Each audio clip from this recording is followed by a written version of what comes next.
बिस्मिल्लाहिर्रहमानिर्रहीम। अस्सलाम वालेकुम। मेरा नाम डॉक्टर फैज़ान अहमद है और आज मैं जिस टॉपिक पर बात करूंगा वो है साइनोसाइटिस। साइनोसाइटिस का टॉपिक मैंने इसलिए चुना क्योंकि ये बहुत ही आम और एक कॉमन प्रॉब्लम है। इसको डिस्कस करने से पहले मैं चाहता हूं कि आप लोगों को साइनसिस के बारे में बताऊं। हमारे चेहरे में हड्डियों के दरमियान कुछ खलाएं मौजूद हैं जिनको हम साइनसिस कहते हैं। ये नाक के इर्द गिर्द मौजूद है। आमतौर पर इनमें हवा मौजूद होती है। नाक की और साइनसिस की जो लाइनिंग है, जो झिल्ली है, वो फ्लूइड प्रोड्यूस करती है जो नाक में ड्रेन करता है या नाक में निकलता है जो। तो साइनोसाइटिस इन्हीं खलाओं की सोजिश या इन्फ्लेमेशन को कहते हैं। अब उसकी क्या वजूहात हो सकती हैं? इसकी वजूहात में कोई नाक की एलर्जी, कोई गदूद, इसके अलावा नाक की हड्डी का टेढ़ा होना, बैक्टीरियल या फंगल इन्फेक्शन या कोई इन्वायरमेंटल कॉज जैसे स्मोकिंग, डस्ट, ये सब चीजें इसकी कॉजेज में आती हैं। तो ये जो साइनसेस फ्लूइड बना रहे हैं, इसका फायदा ये है कि ये कोई भी डस्ट पार्टिकल या फॉरेन मटेरियल जो हमारे नाक के जरिए अंदर जाता है, ये उसको ट्रैप करके हमारे लंग्स तक जाने से बचाते हैं। फिर इसकी अलामात क्या आती हैं मरीज को? नेजल कंजेशन यानी नाक बंद हो जाना, सूंघने की सलाहियत कम हो सकती है इसमें, पोस्ट नेजल ड्रिप यानी किरा, इसमें यह भी हो सकता है। इसके अलावा नाक बह सकता है।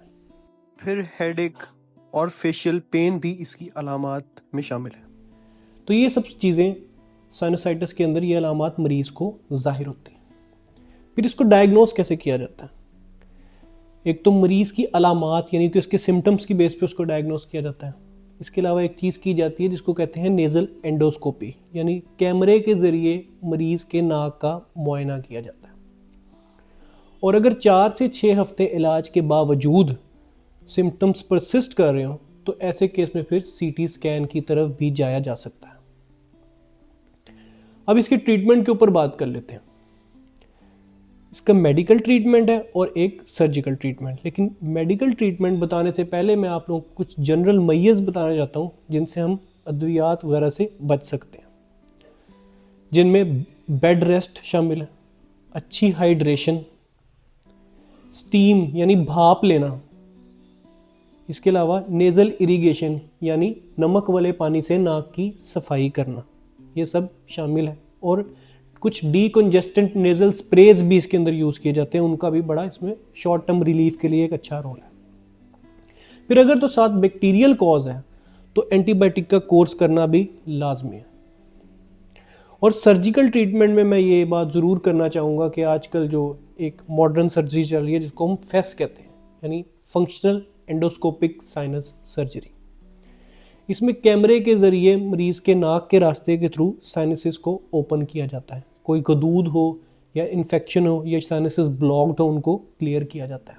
और इस ऑपरेशन का फ़ायदा ये है कि ना इससे कोई मुंह पे निशान रहता है, कोई ज़ख्म का निशान नहीं रहता और इसकी कॉम्प्लिकेशंस भी कम है। तो इस तरह से साइनसिस को बिल्कुल क्लियर किया जा सकता है। ये थी आज की वीडियो साइनोसाइटिस के ऊपर।